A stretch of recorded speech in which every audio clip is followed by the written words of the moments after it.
पिछले एपिसोड में बायतियान ने अपने आइस ऑफ फायर दोनों के पांचों मेरिडियन को अनलॉक कर लिया था, जो कि हीवन लेवल वाले होते हैं। और इस चीज से सारे के सारे लोग एकदम हैरान थे कि आखिर बायतियान ने ये कैसे कर दिखाया। पर इस चीज पे हान फेंग नाम के एक डिसाइपल को यकीन नहीं होता है और वो सीधा बायतियान से चैलेंज कर देता है कि उसने यहाँ पर चीटिंग की है। इस वजह से बायतियान उससे फाइट करने के लिए तैयार हो जाता है ताकि दिखा सके कि उसके पास पावर है और उसने कोई चीटिंग नहीं की। जिसके बाद यहाँ से ये एपिसोड शुरू होता है। तो इस एपिसोड की शुरुआत में बायतियान और हान फेंग के बीच जबरदस्त फाइट शुरू हो जाती है। दोनों अपनी पावर का इस्तेमाल करते हुए एक दूसरे के ऊपर अटैक करने की कोशिश कर रहे होते हैं और जो भी यहाँ पर बने रिंग के बाहर जाएगा वो हार जाएगा। तब वहाँ पर एक छोटी सी बी आ जाती है जो सीधा हान फेंग के आंख के पास ही काट लेती है, जिस वजह से उसका ध्यान भटक जाता है। और जैसे उसका ध्यान भटकता है, हान फेंग वहाँ पर अपनी आइस पावर का इस्तेमाल कर लेता है, जिस वजह से हान फेंग के जितने भी अटैक थे वो सभी वहाँ पर जमने लगते हैं। और फिर अगले ही पल बायतियान अपने फायर एलिमेंट की पावर का इस्तेमाल करते हुए लगातार कई सारे अटैक हान फेंग के ऊपर करना शुरू कर देता है, जिस अटैक को तो हान फेंग देख भी नहीं पाता क्योंकि उसका ध्यान वैसे भी उस बी की वजह से भटक गया था। और उसका फायदा उठाते हुए बायतियान लगातार उसके ऊपर अटैक की बारिश किए जा रहा होता है। हान फेंग जितनी भी कोशिश करता वो एक भी अटैक बायतियान के ऊपर नहीं कर पाता है। जहाँ वो अटैक करने जाता वो बी वहाँ पर आ जाती है जो हान फेंग की जगह जगह काट कर उसका ध्यान भटका रही होती है। और इसी चीज का फायदा उठाते हुए बायतियान लगातार उसके ऊपर अटैक किए जा रहा होता है। उस बी के बारे में तो बायतियान को भी नहीं पता था कि आखिर ये अचानक से कहाँ से आ गई जो मेरा इतना अच्छे से सपोर्ट कर रही है। जिसके बाद वो हान फेंग को मार मार के उसकी ऐसी हालत खराब कर देता है कि वो दोबारा फाइट करने के लायक भी नहीं था। इस चीज को देखकर वहाँ मौजूद सारे लोग हक्का बक्का रह गए थे कि बायतियान ने तो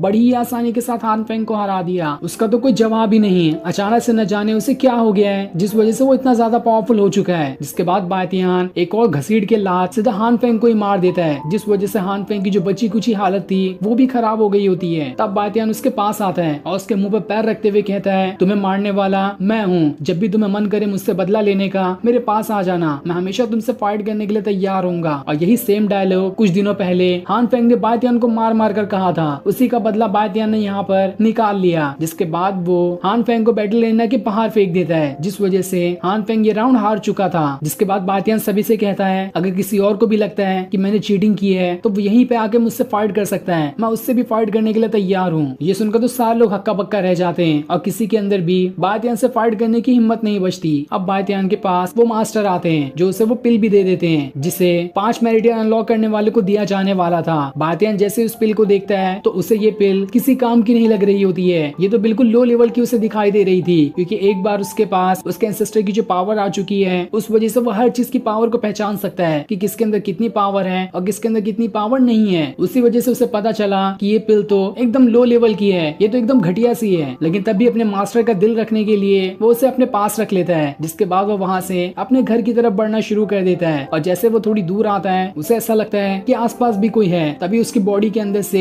एक छोटा सा क्रिएचर बाहर निकल कर आता है जो कि बहुत ही ज्यादा प्यारा दिख रहा था। बायतियान उसे देखकर हैरान रह जाता है कि अरे आखिर ये कौन सी चीज है। तब वो छोटा क्रिएचर बायतियान को अपना मास्टर मास्टर कहना शुरू कर देता है, साथ ही उसका नाम लिंगर भी था। वो बायतियान को बताता है, मैं वही पिल हूँ जिसे अल्केमी गॉड यानी कि तुम्हारे एंसेस्टर रिफाइन करने की कोशिश कर रहे थे, लेकिन उससे रिफाइन करने के बाद ही उनकी जान चली गई। उस पिल के अंदर इतनी पावर है कि वो खुद को किसी भी चीज में ट्रांसफॉर्म कर लेता है, इसलिए मैंने अपने आप को इस क्रिएचर के रूप में ट्रांसफॉर्म कर लिया। ये सुनकर बायतियान तो एकदम हैरान था कि आखिर ये कितनी अजीब पिल है। साथ ही उसे ये भी समझ में आ जाता है कि उसके एंसेस्टर ने निर्वाणा पिल को रिफाइन कर लिया था, तभी तो ये पिल यहाँ पर वापस आ पाई है। लिंगर बायतियान से कहता है, मैं एक फीमेल मॉन्स्टर हूँ और मैं काफी टाइम से अपने मास्टर की हार्ट के अंदर रह रही थी और जब उनकी पावर तुम्हारे अंदर गई तो उस वजह से मैं भी वापस से जिंदा हो चुकी हूँ। मेरे मास्टर तो नहीं रहे लेकिन उनकी पावर तुम्हारे अंदर होने की वजह से आज से तुम मेरे मास्टर हो। जो तुम कहोगे मैं वो ही करूंगी। मेरे अंदर इतनी पावर है कि मैं किसी का भी रूप धारण कर सकती हूँ, चाहे कितना भी खतरनाक कोई मॉन्स्टर या फिर बीस्ट क्यों ना आ जाए, मैं उसकी भी पावर को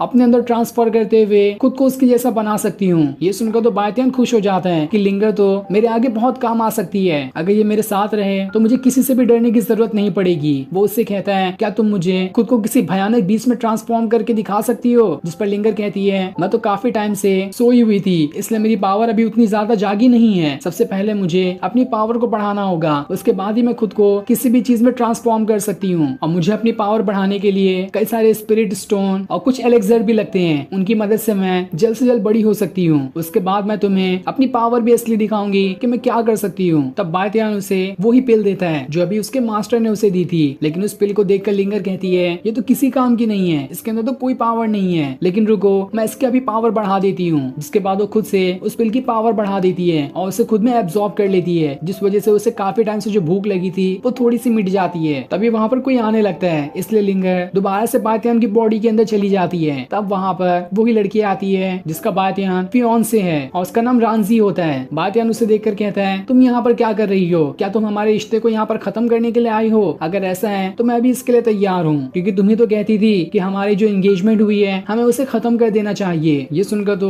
रांझी भी हैरान थी कि कुछ दिनों पहले तो बातियान ऐसा नहीं था, अचानक से इसे क्या हो गया? ये तो जब भी मैं इसके सामने आती थी मुझे देखकर ही शर्मा जाता था, पर अचानक से इसे ऐसा कुछ हो गया है जो ये मेरे सामने शर्माने की बजाय डायरेक्ट मुझे मुंह पर जवाब दे रहा है। लेकिन वह भी इस बात पर उतना ध्यान नहीं देती। पर हमें पता है कि बातियान इतना अचानक से बदल इसलिए गया क्योंकि उसके पास उसके एंसेस्टर की सारी मेमोरी और पावर आ चुकी है। इस वजह से अब वो वाला बातियान नहीं रहा जो कमजोर हुआ करता था और लोगों से बुली किया करते थे। तब रांझी बातियान से कहती है, मैं यहाँ पर तुमसे एक डील करने के लिए आई हूँ। मैं हमारी एंगेजमेंट तोड़ने के लिए तैयार हूँ, लेकिन मैं यहाँ पर आते रहूंगी और तुम्हें मुझे कल्टीवेशन बढ़ाने में मदद करनी है ताकि मैं भी तुम्हारी जितनी पावरफुल बन सकूं। ये सुनकर बातियान हैरान रह जाता है कि आखिर इसे क्यों कल्टीवेशन की जरूरत पड़ गई, लेकिन तब भी वो उसकी इस बात पर राजी हो जाता है, लेकिन इस शर्त पे कि रांझी को उसे कई सारे ट्रेनिंग रिसोर्सेज देने होंगे और 10 स्पिरिट स्टोन देना होगा, जिस पर रांझी इस काम के लिए मान जाती है। जिसके बाद बातियान ये सोचने लगता है कि मुझे अभी काफी सारे रिसोर्सेज और स्पिरिट स्टोन की जरूरत है ताकि मैं खुद की और लिंगर की कल्टीवेशन बढ़ा सकूं। इसलिए मुझे कैसे भी करके रांझी से ये डील माननी होगी, इसीलिए तो मैं इससे ये डील माना हूं ताकि ये हमें कुछ कल्टीवेशन रिसोर्सेस ला के दे सके। तब रांझी बातियान को 3 स्पिरिट स्टोन देती है क्योंकि अभी उसके पास इतने ही थे। वो उससे कहती है, अभी तुम इतने रख लो, मैं बाद में और लाकर दे दूंगी, जिस पर बातियान मान जाता है। अब बातियान अपने घर पर आता है जहाँ वो सभी को ये बताता है कि इस बार का जो टेस्ट था उसे मैंने सबसे अच्छी तरीके से पूरा किया और मैंने अपने आइस ऑफ फायर के दोनों मेरिडियंस अनलॉक करके दिखा दिए। ये सुनकर उसकी बड़ी बहन और उसके फादर एकदम ज्यादा खुश हो जाते हैं कि बातियान ने तो सच में कमाल ही कर दिया। जिसके बाद बातियान उनसे कहता है, आपने कहा था कि अगर मेरी टेस्ट पूरा कर लूं तो आप मुझे मेरी माँ के बारे में बताएंगे। जिस पर उसके फादर कहते हैं, अगर तुम जानना ही चाहते हो तो ठीक है, मैं तुम्हें बताता हूँ। कुछ सालों पहले मेडिसिन वैली के लोग यहाँ पर आए थे जिन्होंने तुम्हारी माँ को जबरदस्ती उठाकर लेकर चले गए। उन्होंने तो तुम्हारे ग्रैंडफादर की फायर फ्लेम भी छीन ली। मैंने और तुम्हारी बहन ने उन्हें रोकने की कोशिश की, लेकिन हम दोनों काफी ज्यादा इंजर्ड हो चुके थे और तुम्हारी माँ को नहीं बचा पाए। तभी से हमारी फैमिली हमेशा से गिरते हुए आई है। उसके बाद से हमारी फैमिली की कोई इज्जत नहीं करता क्योंकि हमारी फैमिली के अंदर कोई ऐसा पावरफुल है ही नहीं जो हमारी फैमिली की इज्जत दोबारा बढ़ा सके। ये सुनकर बातियान उनसे कहता है, आपको टेंशन लेने की कोई जरूरत नहीं है, देख लेना मैं पावरफुल बनकर दिखाऊंगा, अपनी माँ को भी बचाऊंगा